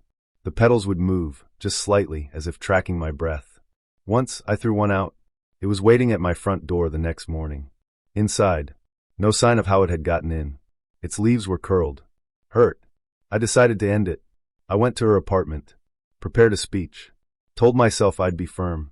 She opened the door before I knocked. As if she'd known. "I understand," she said before I spoke a word. "You feel drained. Frightened. I don't know who I am anymore." She reached out, gently touched the center of my chest. "But they do," she whispered. She stepped aside, and I saw it. In the center of the room, a new flower. Dark red. Almost black. It was shaped like a mouth, blooming open. Inside the petals, something pulsed softly, like a heartbeat. A small tag hung from its pot. It had my name. I ran. Didn't look back. Blocked her number. Burned the plants she'd given me. Switched apartments. Tried to forget, but I still dream of vines wrapping around my limbs, of petals whispering in my ears, of soil sliding into my mouth. One morning, I woke to find a mark on my shoulder. A perfect imprint of a leaf I'd never seen before. 2 nights later, I woke up on the floor of my bedroom. The soles of my feet were stained green. There was dirt on my sheets. Last week, I received a package. No return address. Inside, a new plant. Small. In a pot shaped like a skull. The petals were the exact color of my birthmark. Attached was a note. In her handwriting. "You're blooming beautifully. I'm so proud. Sometimes, I catch my reflection in the mirror and swear my skin looks different. Fresher. Translucent. Sometimes I hear my name spoken in rustling leaves. Sometimes I sleep for hours and wake up with soil in my teeth. I think she meant it when she said I'd never leave. Not while her garden is still growing. And not while it remembers my name." I never thought a few handwritten notes could tear my entire life down. People say the scariest things in a relationship are the big betrayals, cheating, lying, secrets, but no one tells you about the quiet horrors. The ones that sneak up slowly, disguised as affection. The ones you don't see until you're standing in front of a fireplace full of ash, wondering how you became a stranger in your own life. That's what happened with Marlo Finch. We met at a temp job in Dayton, Ohio. A bland office with beige walls and too much fluorescent lighting. I was in the middle of rebuilding my life after a breakup and a move, and she was the new girl with the silent laugh and chipped nail polish. Marlo was the kind of person you noticed twice. First because she seemed invisible, and second because you couldn't figure out why. She was quiet, careful. The type to listen more than speak. She always brought her lunch in a blue tin box and wore rings that looked like they had stories. One afternoon, I caught her humming Radiohead under her breath at the printer. I made a joke about depressing music, and for the first time, she smiled at me, really smiled like she hadn't done that in a long time. That's how it started. Our first real date wasn't even a date. We just wandered around a used bookstore after work. She bought me a copy of The Bell Jar and scribbled her number inside the front cover. "I don't do texting much," she said, "but I write a lot." She wasn't lying. At first, it was cute. She started leaving me little notes. Folded pieces of paper slipped into my bag, or tucked into the pages of books she lent me. They weren't love letters, at least not in the traditional sense. Sometimes it was just a sentence. "The wind reminded me of your voice today." Or, "I saw a dead bird and thought, beauty is sad too." We weren't even official yet, but the letters came daily. After a few weeks, I had a shoebox full. It didn't feel obsessive. Not yet. It felt like I was being chosen. Like I mattered in some way I hadn't before. Marlo had a way of making the smallest things feel sacred. She'd bring me my favorite coffee before I even knew I needed it. She remembered my parents' names. She noticed the calluses on my hands, and guessed I used to play guitar. I'd dated people before. But Marlo, she saw me. That kind of intimacy is addictive. The letters changed. They got longer, denser, more confessional. She started writing about her past, things she hadn't said out loud. Her childhood, her loneliness, her fear of being forgotten, her belief that people only stay until they learn enough to leave. She always ended them with, "Tell me I'm wrong." I didn't know what to say. After 3 months, I started to feel crowded, like I was being watched, even when I was alone. Every day a new letter. In my coat pocket, my lunch bag, once in the bathroom cabinet. 10-page essays about how much she needed me, how I was the only one who ever made her feel real, how losing me would be like falling into the ocean with bricks tied to her ankles. The handwriting got shakier. The paper smelled like her perfume, an old lavender scent that clung to everything. I told myself she was just sensitive, passionate, a little dramatic, but the truth was I was scared. I tried to talk to her about it. We were sitting in my apartment, eating pizza on the floor. I tried to keep my tone light. "You don't have to write every day, you know. I like hearing from you in person." She didn't say anything for a long moment. Then, "Do you not like them?" "I do. It's just a lot sometimes." She smiled. That same crooked smile from the printer. But it didn't reach her eyes. "I just want you to remember me." "Why would I forget you?" She looked away. "Everyone forgets." After that, the letters stopped. Not immediately. They slowed down. From every day to every few days. Then once a week. And so did she. We stopped hanging out as much. She canceled plans. Got quiet. Wouldn't look me in the eye. The warmth I'd fallen for faded like breath on glass. Her messages became single words. "Okay. Sure. Fine." I tried to make things better. I brought her flowers. Wrote her a letter. But she never opened it. Just placed it on my table and said, "That's not who you are." A month passed. Then one night, I came home from work and smelled smoke. Not fire, smoke. Lingering. Heavy. I panicked. Thought I left the stove on. But when I turned the corner into the living room, I froze. The fireplace was full of ash. The letters, every single one she had ever given me, were gone. All that remained were little black flakes, curling and fragile. The shoebox was missing. The book she gave me. Even the sticky notes on my fridge. All of it gone. Burned. I didn't understand. Was it a breakup? A warning? I called. No answer. Texted. Nothing. I drove to her place the next night. Knocked for 10 minutes straight. Finally, she opened the door. Not fully. Just a crack. Her eyes looked different. Hollow. "What did I do?" I asked. She said nothing. I asked why she burned the letters. She said flatly, "You asked me to stop. That doesn't mean destroy them. I don't give pieces of myself to people who don't want them." Her voice was calm. Not angry. Not sad. Just empty. "I won't write to you again," she said. "And I won't give you anything you didn't ask for." And then she shut the door. I never saw her again. I tried at first. A few calls. Emails. Messages. They all vanished into the void. Eventually, her number disconnected. Her Instagram disappeared. She quit her job. It was like she'd evaporated. Like she'd been a dream. A strange, lavender-scented dream that turned to smoke the moment I tried to hold it. Months passed. I moved apartments. Tried dating again. It didn't stick. Nothing really does anymore. Every time someone texts me a heart, I wonder if they'd tattoo it on their skin the way Marlo inked my name into her paper soul. Every time I see a letter in the mail, I hesitate. Even junk mail feels like a ghost tapping on the door. One rainy night, nearly a year later, I found a manila envelope wedged under my front door. No return address. No name. Inside, ashes. And a single scrap of paper. Her handwriting. One line. "Now there's nothing left to remember me by." I don't know where she went. But I still dream of Marlo Finch. Sometimes she's writing letters. Sometimes she's setting them on fire. But she never speaks. There's a line between cute and unsettling. I didn't see it at first, not when Kimbra flashed that crooked little grin and said, "Can I have a bite of yours?" We were sitting in this greasy spoon diner on the edge of Starkville, Mississippi. The kind of place where the coffee tastes like motor oil and the waitress calls everyone honey. Kimbra ordered a salad. I ordered a double cheeseburger with curly fries and a milkshake. She took a bite of my burger before I even touched it. I laughed. It was charming in that first date kind of way. She looked so proud of herself, like she'd gotten away with a harmless heist. I said, You didn't even ask, and she said, that's how I show I'm comfortable. She said it like I should be honored. The food sharing thing didn't stop. It wasn't just the occasional fry or sip of my soda. It was every meal, every time. Kimber never wanted what she ordered. She wanted mine. She'd pick at her food like it was an afterthought, and then dive into mine like she'd been starving for weeks. We could be at a 5-star brunch, or just eating leftover spaghetti, and she'd still lean in like a vulture. At first, I told myself it was a quirk. Everyone's got one, right? Some people bite their nails. Some talk to their plants. Kimber stole food. Fine. But then it started feeling like something else. Something intentional. We dated for 5 months.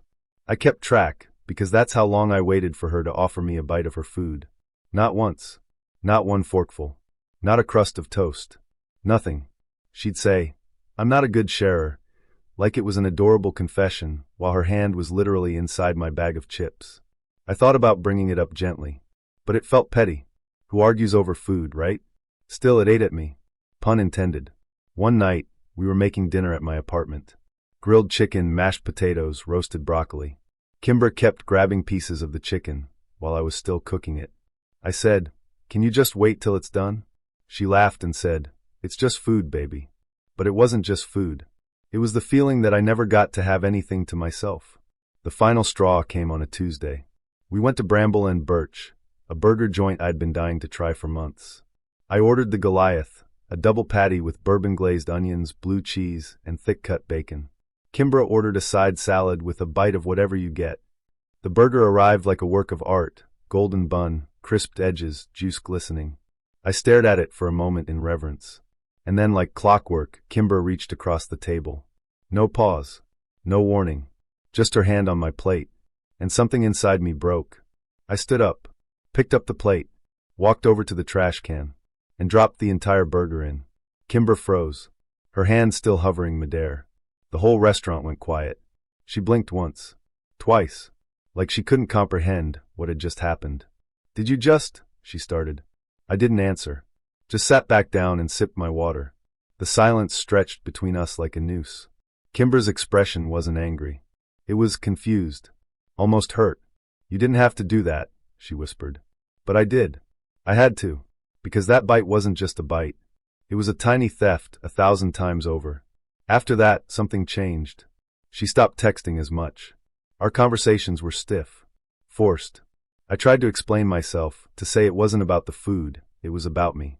About how I felt like I was always giving and never getting. She nodded, said she understood. But she didn't apologize. She never admitted to anything. Just said, you're really sensitive about dumb stuff. We lasted another week. Then she stopped replying altogether. I figured that was it. Until last Thursday. I came home from work, opened my fridge, and saw it. A single Tupperware container. I live alone. No one has a key. Inside the container, a burger. Not just any burger. The Goliath. Exactly the way I'd ordered it that night. No note. No explanation. Just that burger, perfect, untouched, cold. I threw it out. But the next day there was another one. Same container. Same burger. And then another. Every day since, I come home to the same damn burger in my fridge. I've changed the locks. Set up a camera. No footage. No visitors. Just the burger. Always in the same spot, wrapped with care. Waiting. And last night, the burger was gone. But taped to the fridge was a napkin. My napkin. From Bramble and Birch. In thick black ink, written in that familiar loopy handwriting. You didn't let me finish. If you told me 5 dates could change your life, I'd have laughed in your face. But that's before Dahlia Ray walked into it, barefoot, smiling, and carrying a beer she didn't pay for.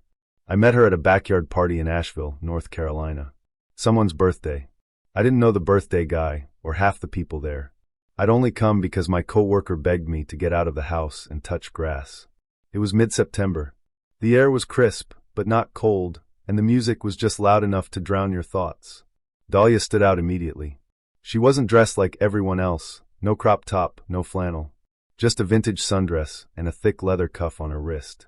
Her hair was tangled in that purposeful way, like she'd just run through a field and liked how it felt.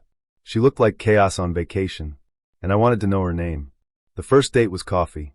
The second was a night hike, which I now realize was weird, but at the time just felt adventurous.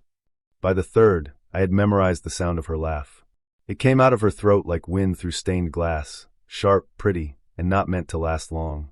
She'd touch my arm when she talked. Not flirtatious. Almost territorial. She made me feel like the only person in the world. Or maybe the only one who mattered. By the fifth date, she told me she was getting a tattoo. We were lying in my bed, half-dressed, the curtains wide open. The moonlight painted her skin in silver. She rolled over, kissed my shoulder, and whispered, "I want to get your name." I laughed. "You're joking." She wasn't. Her eyes were wide, glassy. Serious. She looked at me like I was the answer to a riddle she hadn't realized she was asking. "I just know," she said. "We've known each other for like 2 weeks." "Time doesn't measure meaning," she said, in that poetic way she had. "Some people take years. Some people just know." I told her to wait. That it was sweet, but impulsive. She nodded slowly, then smiled. The subject didn't come up again. Until it did. 2 nights later, she texted me. "Meet me at 8. Bring tequila." I assumed we were drinking. Instead, she dragged me to a tattoo parlor on the edge of town. Neon lights buzzed overhead like they were trying to speak in code. The place was half closed, the artist clearly doing Dahlia a favor. The guy greeted her like an old friend. Called her Red, even though her hair was black. She winked at me and said, "This won't take long." And then I saw the stencil on the table. Oren. My name. In Gothic script. It wasn't a prank. Or a test. She was doing it. I froze. Said her name once, quiet, sharp. "Dahlia, don't." But she didn't even hesitate. She dropped her dress to reveal her hip, smiled at the artist, and said, "Right here." I stood there like a damn ghost while he needled ink into her skin. 15 minutes later, she had my name permanently etched into her flesh. She turned to me after and said, "Now I'm yours." Ushuld. I should have known better. But instead I kissed her. Because I didn't know how to make sense of what had just happened. Things got strange after that. More intense. She became possessive. If I didn't text back fast enough, she'd send 10 follow-ups. Show up at my place unannounced. Once I told her I couldn't hang out because I was sick. She showed up anyway with soup and a thermometer, then got upset that I didn't want to cuddle. Another time, she admitted she'd gone through my Instagram and deleted comments from girls she didn't like. I tried to set boundaries, but she'd twist them into declarations. "I only do that because I love you. You're scared of intimacy. That's okay. I'll be patient. You're not used to being seen." No matter what I said, it was like talking to water. She flowed around it, always adapting, always justifying. A month in, I started pulling away. Not ghosting her. Just making space. She felt it. The last night we spent together, we sat in her apartment in silence. She was curled up in the corner of the couch, smoking clove cigarettes and staring at the floor. "Do you not love me anymore?" she asked. "I never said I did," I replied. She looked up slowly. "You didn't have to," she said. "It was obvious." Then she stood, walked into the bathroom, and closed the door. I left 5 minutes later. Didn't say goodbye. 2 days passed. Then 3. I didn't hear from her. I figured she was giving me the cold shoulder. Or maybe she was finally moving on. Then a week after I last saw her, I got tagged in a photo on Instagram. It was her. Sitting in a tattoo parlor. Same artist. Same shop. Caption: "Some things were mistakes. Time to make space for something new." The photo showed her hip, where my name had been. Now it was covered in a black rose. My name was gone. Erased. That should have been closure. But it wasn't. I thought that would be the end. That she'd delete me from her phone and move on to the next Oren. Or Tyler. Or Jude. But she didn't just move on. She rewrote. The week after her cover-up post, I started getting texts from mutual acquaintances. "Hey, Dahlia's saying some stuff about you. You okay? She told me you got her name tattooed on you, and then cheated. She said you stalked her after she broke up with you." My stomach flipped. I hadn't spoken to her since she got the rose. But now she was spinning tales, stories where I was the unstable one, the obsessive one, the villain. She turned me into her ghost. I tried to ignore it. But the stories spread. I lost a freelance gig because the studio manager had heard rumors. One of my closest friends asked if we needed to talk about boundaries. And all the while, Dahlia kept posting vague captions with sad girl poetry. He said he loved me, then disappeared. Funny how people pretend to care. Healing isn't linear, especially after betrayal. No names. No tags. but enough context to poison the well. One night, I drove by her apartment. Don't ask me why. Curiosity, maybe. Or ego. I parked across the street. Her lights were off. Just as I was about to leave, I saw something move. A flicker in the shadows. And then I saw her, standing in the window, staring at me, not blinking, not smiling, just watching. I left, blocked her number, deleted every photo, unfollowed everyone we'd met together. I thought I was done. But obsession doesn't always end when you cut the line. Sometimes it swims up your spine. Last week, I got a letter in the mail. Handwritten. No return address. Inside, a single photograph. It was a picture of her hip. The rose tattoo? Gone. Lasered off. Red, raw skin where the ink used to be. On the back of the photo, scrawled in blue ink. Mistakes fade. But memories don't. I don't know what she wants. Or how far she's willing to go. But every time I see someone with black hair and bare shoulders, I look twice. Every time I get a call from an unknown number, I hesitate. Because I know Dahlia Ray is still out there. And she still has my name. Honestly, I don't know why I'm writing this. I guess even if it helps a single romantic somewhere in the world, it will be worth it. I went on a date with a girl I'd matched on a dating app.